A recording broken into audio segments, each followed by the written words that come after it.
Honey, I'm home. Back here, sweetie. How was it? Worst weather I've ever seen. You should put some coffee on. It'll warm you up.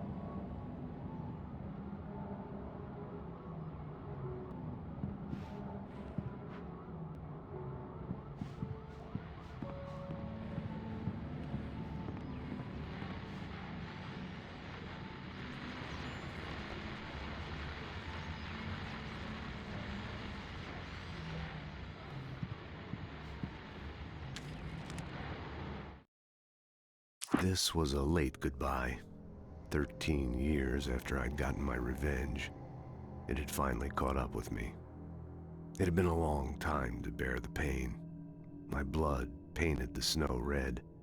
A gruesome slushy dissolved all the scattered painkillers and leisurely dripped down to the sewer, mingling with the bile of the city, becoming one with it. I can see them now. My wife and my baby. Honey, I'm home. It's true what they say about the fall and the sudden stop at the end. I'd lain here in the snow while the lurid chain of scenes that had led me here kept playing in my head. A rerun of my own private snuff movie. A memory of my corpse. Alone at my own wake. Thinking in metaphors again. The femme fatale was gone.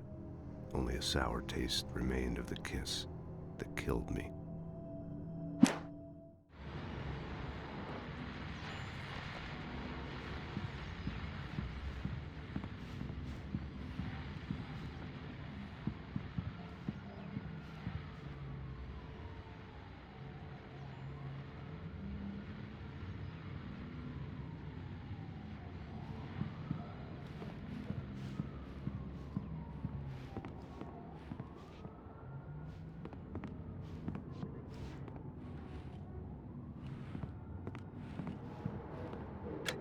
Coffee's on.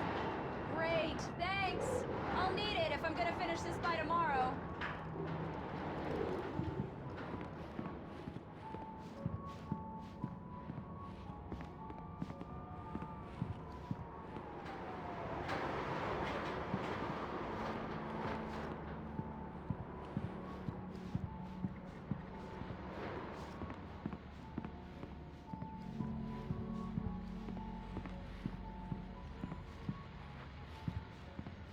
Oh, hey, I just finished those cover mock-ups. They're on your desk. Tell me what you think. No kidding. I didn't think you'd get them done this quickly. On occasion, I can perform all sorts of miracles, my dear. Oh, really? Well, you seemed to think so last night.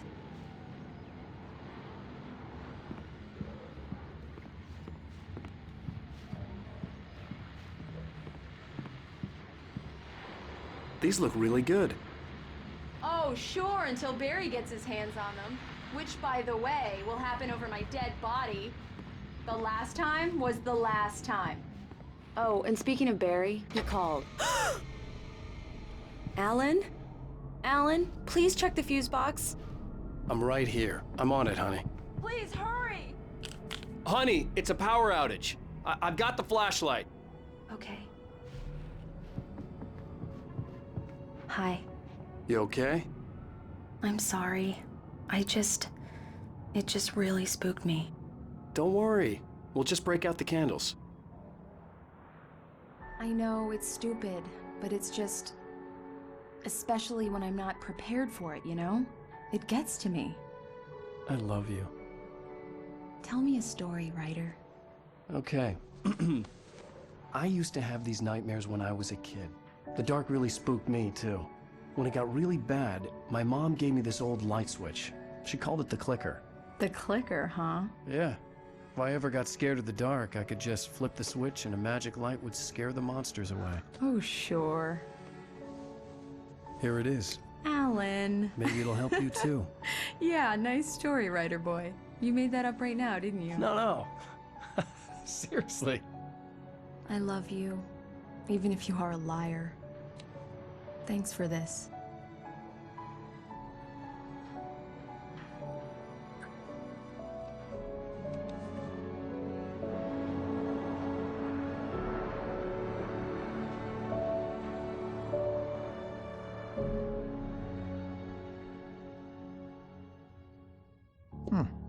How do you feel, Mr. Wake? Any nausea, disorientation, anything like that?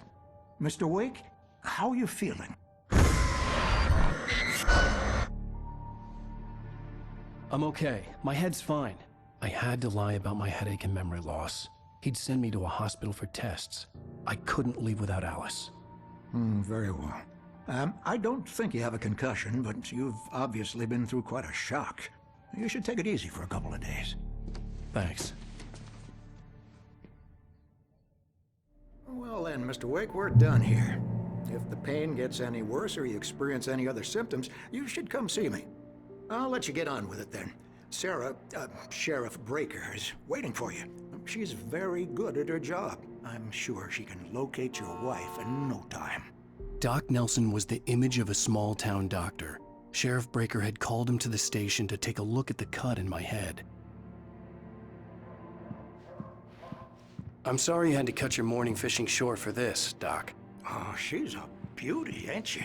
Not the biggest I ever caught, if you can believe that coming from an old fisherman like me, but she's right up there. Now, she's a largemouth bass, which is what you're after if you prefer a lure. Now, if you want either trout or salmon, on the other hand, then it's fly fishing for you. You a fishing man, Mr. Wake?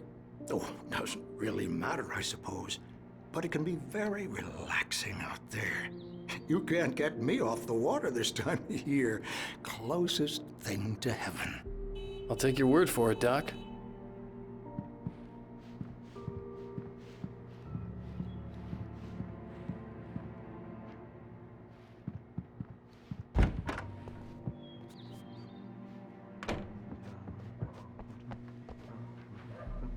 Thank you for testing the lights, Miss Weaver. Everything seems to be fine. I don't have the luxury because bulbs will need changing, and you can't change them in the dark. Come in, Mr. Wake. Your phone's on the desk. The battery was dead. It's charged now. Have you started looking for my wife yet? My men are already on it. Now, can you tell me what happened? I'm not sure. I can't remember. We were arguing. I walked out of the cabin. The cabin on Cauldron Lake? How did you end up at Stucky's gas station?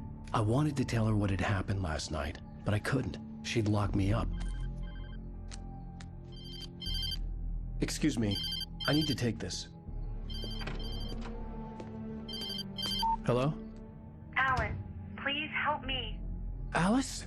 Stop talking to the law. You'll do exactly what I say if you ever want to see your wife. Who is this? Go to the back lot. There's a hole in the fence on the left. Look inside the junker. I left a little something there to convince you we're all on the same page here. After you ditch the cops, you're gonna meet me in Elderwood National Park. There's a spot called Lover's Peak. Midnight. Don't do nothing stupid, pal. Mr. Wake, can I help you with anything? I need to get some air. The sheriff said I could go out back. Of course, Mr. Wake. You can get there through the cell corridor. Hey, mister! Hey, can you turn the light? The light's on! The early morning light hurt my eyes and made my head ache.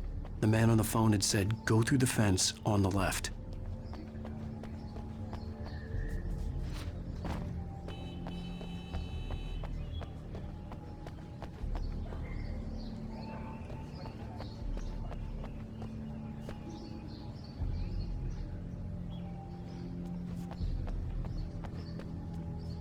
The caller had told me to find a hole in the fence behind the police station. There was something for me in an abandoned car.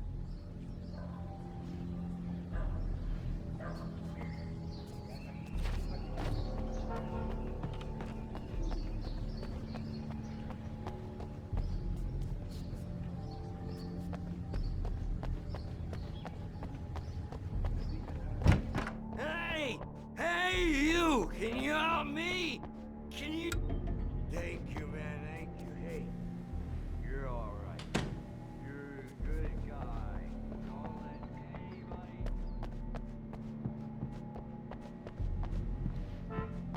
Are you all right, Mr. Wake? Can we continue the interview? I need to go outside, clear my head. Well, we can talk once you're feeling better.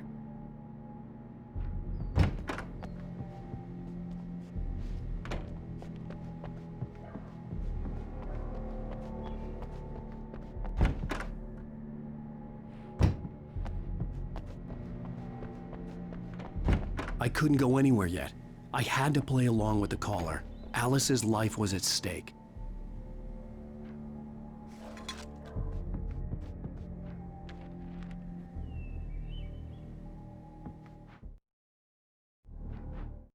Alice looked through the viewfinder, lining up the shot. Cauldron Lake was breathtaking. Something caught her eye. A figure standing in the shadows behind the cabin, like a thin woman in a black dress. She lowered the camera and looked again. No one there. Just a collection of bushes that looked vaguely human-shaped. She shook her head and laughed.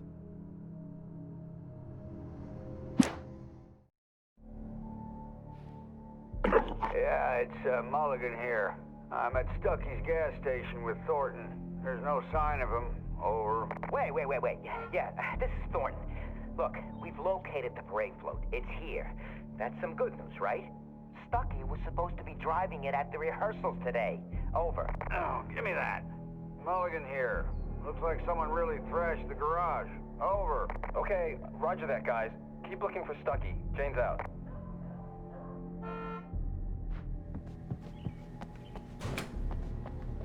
You know, I shouldn't even be in here. The cops, they got it.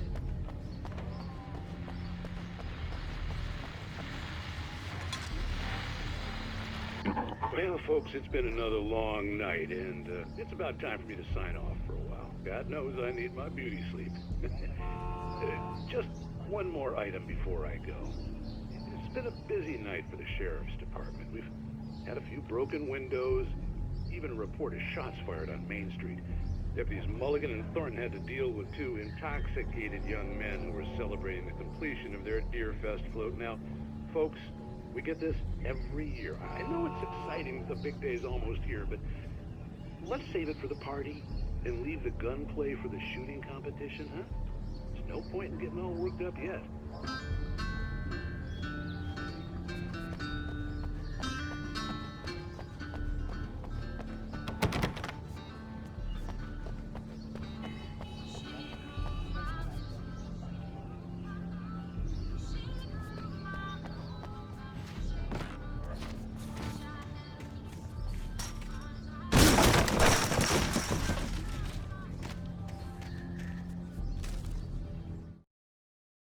The kidnapper fired his gun one last time, and the shadow vanished into the darkness it had come from. See? Nothing to it, Wake. The thought of Alice in his hands was revolting. We stood on the wooden platform of Lover's Peak, the waterfall on the mountain behind us, the lights of the radio mast blinking red in the heights above.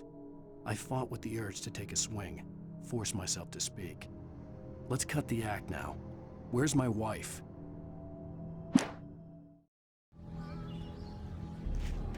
Alice's driver's license had been placed on the front seat. The caller meant business. Barry? Ow! Thank God! Where the hell have you been? I've been trying to reach you for a week, you and Alice. I've been worried sick. I flew out yesterday. I'm here in Bright Falls. Barry, listen to me. I'm at the sheriff's station. Come and get me. I can't talk now. Al, what the hell is going on? I had to get the sheriff to let me go. I needed to get to Elderwood National Park to meet Alice's kidnappers.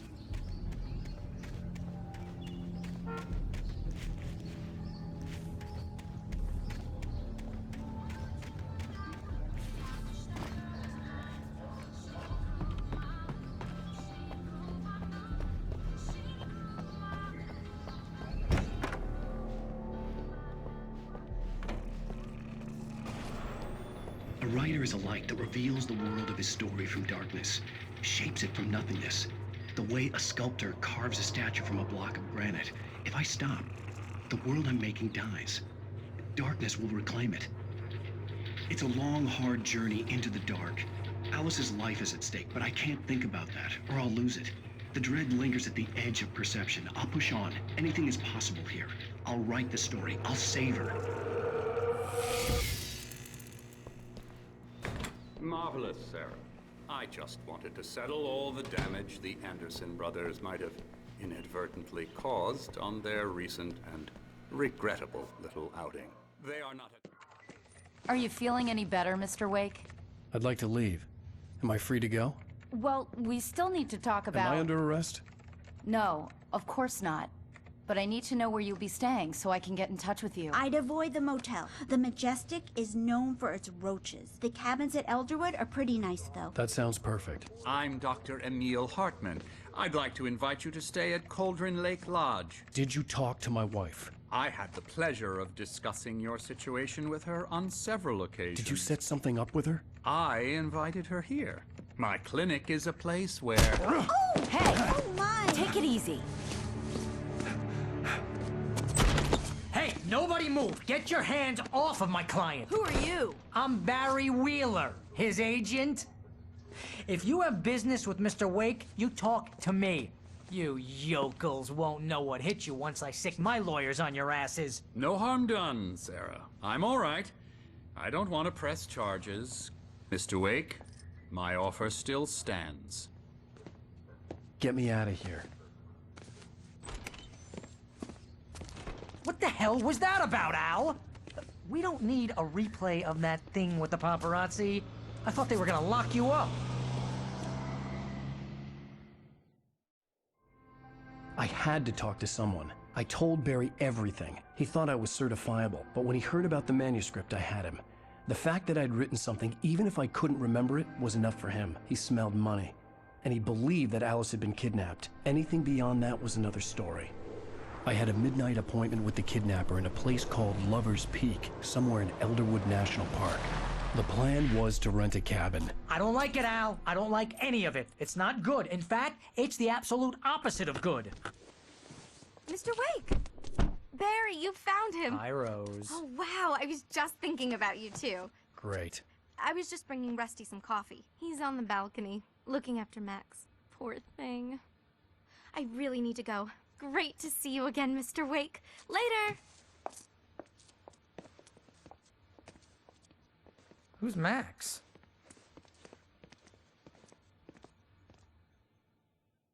What an airhead. Jeez, Mr. Takes a swing at everybody. This is not her fault. She's a very nice girl and, more importantly, a fan. She even has a fan site dedicated to you. And she was very helpful when I was looking for you. Seriously, Al, what you were saying in the car, just listen to yourself. What, you shot a guy and his body just disappeared? When was the last time you slept? What, are you high? Have you been drinking? No! Look, Barry, I'm missing a week, and someone's got Alice. Do you and everything's understand just... what it sounds like when you say stuff like that? Don't get me wrong, it's a good story, could be a bestseller. But when you start confusing fiction with reality, you're buying yourself a ticket to the funny farm. All right, wait here.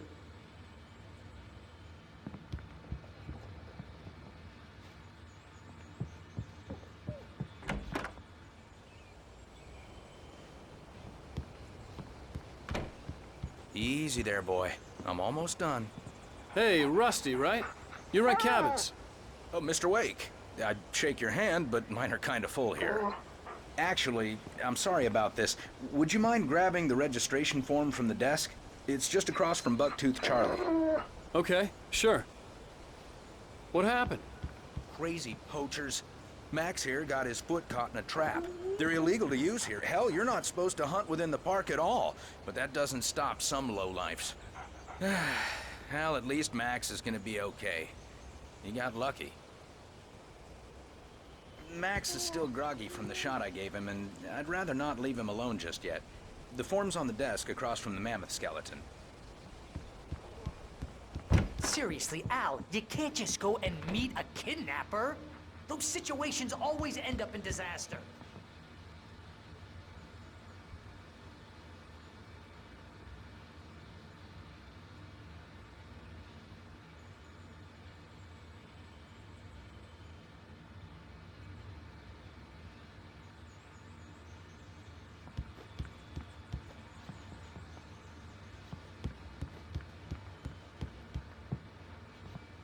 You gotta talk to the cops. She's my wife, and it's my call. Can we talk about this later? No, this whole thing, listen, you hit your head. I mean, geez, Al, come on. You gotta understand how crazy all this sounds.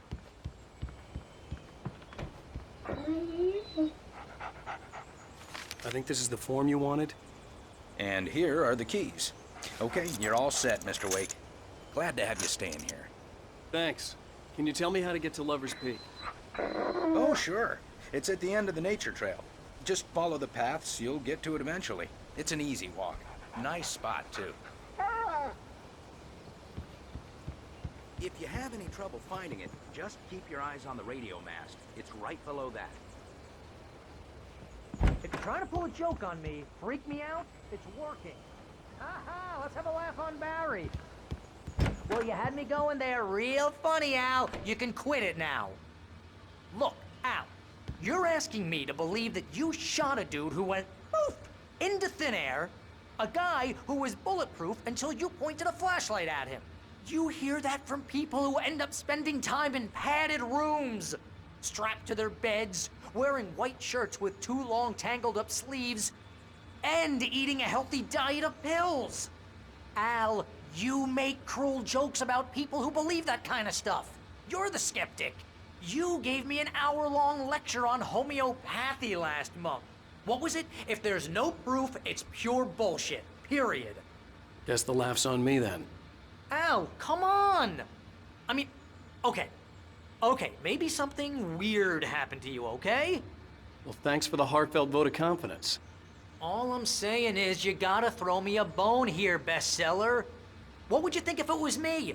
There's no way you should be going out at midnight with a gun. No one asked you to come here, Barry. Either work with me on this or go straight back to New York. Your choice. Uh-huh.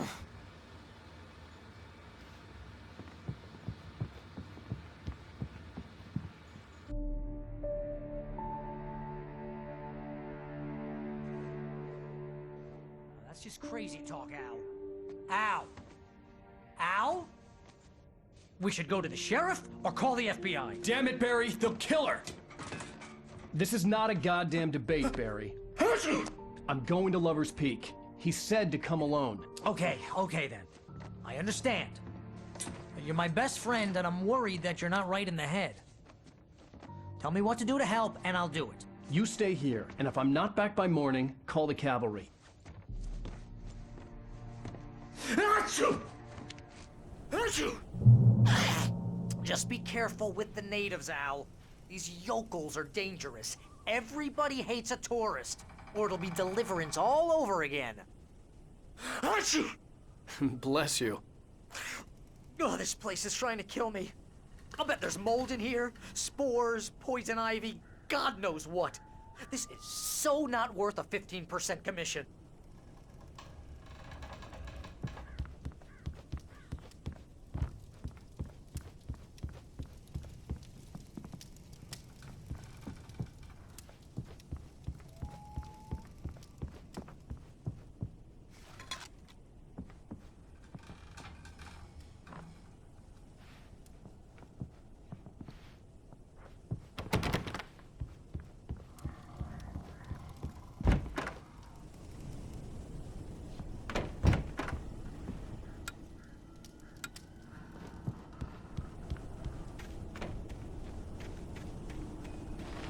I'll wait here, Al. I'll hold down the fort. I'll be with you in spirit every step of the way, Al. Lock the door now.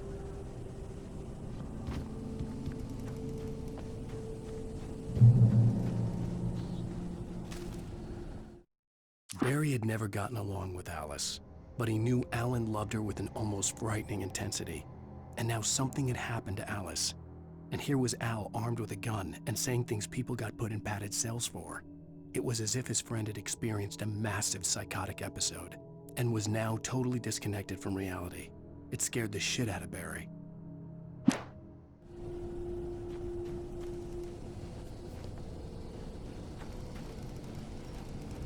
Barry had the keys to the car he rented. It wasn't a long walk to the visitor center, and it wouldn't be any use to me in the forest. I knew I should have gone to the cops.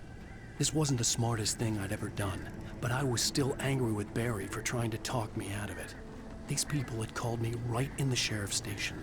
The cops wouldn't scare them, and they had Alice.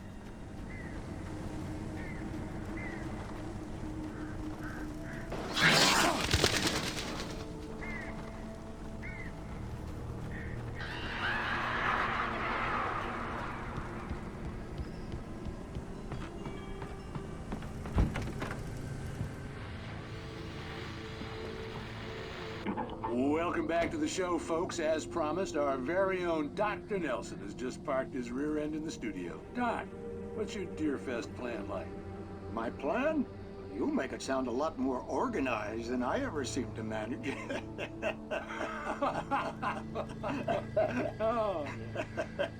No plan, really. Just taking the atmosphere. I'm getting a little too rickety to do much more than that, you know. Oh, tell me about it. No sack race for us older gentlemen, huh? Yes, exactly, Pat. But I'm gonna check out the parade, of course. And I'll be one of the pie contest judges, too. Well, that takes a different kind of constitution. Oh, yeah. It's my kind of exercise. Now, Doc, seriously, you're in pretty good shape, though. You're the outdoors type. I know for a fact you're an avid fisherman. That's right. Matter of fact, just caught a heck of a largemouth bass early this morning. But you're not taking part in the fishing contest? No, not this year. See, Pat, I'm just not that competitive anymore. Now I just like to take my time and enjoy the peace of it. It's no fun if I need to worry about what I'm catching, you know? Well, considering your track record, the participants are probably pretty happy you feel that way. Well, Pat, that's kind of you to say.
Crime and punishment. The cancer and cure of civilization. But some crimes are impossible to punish, especially in Night Springs. Tonight's episode, The Man in the Mirror.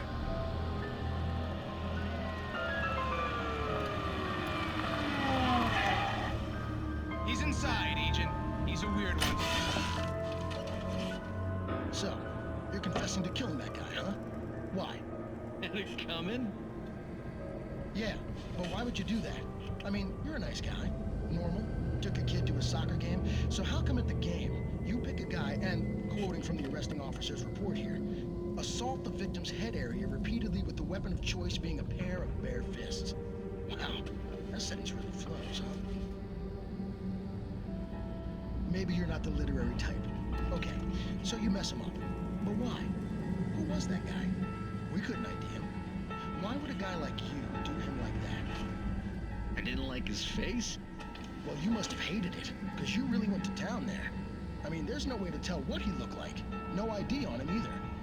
That must be difficult. But then we ran the fingerprints. Got a match. Your prints. Identical. Huh, how about that? Your son said you were wearing a white shirt when you took him to the game. The white shirt is on the dead guy. It's plenty red now. You won't get away with this. Do you really think that's in any way relevant to me? I had plenty of time to talk to my boy before the cops arrived, you know? He won't stop screaming, am I right? You think he's ever gonna be okay? I left my mark. Believe me. You bastard. I is it? You got me. I don't understand any of this. And you never will. Don't worry. Maybe you'll see me again, Agent. Maybe in the mirror.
Rose knew that Rusty was in love with her, and she liked him too.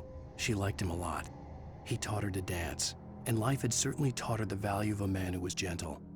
He treated her well, made her smile, made her feel good. But Rusty wasn't the prince of her dreams, and that tended to underline the unbearable truth. She was no closer to that Hollywood magic than he was.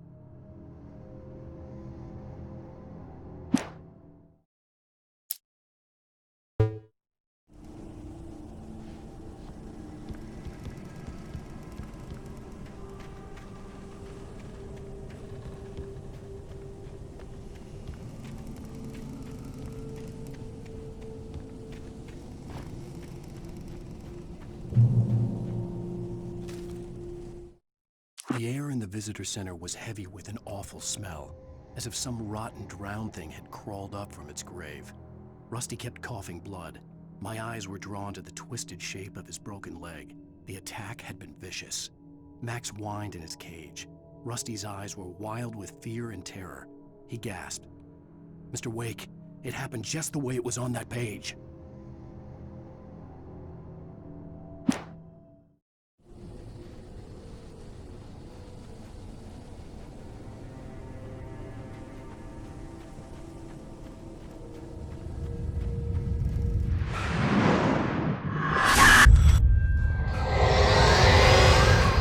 The vision left me weak. This was no head injury.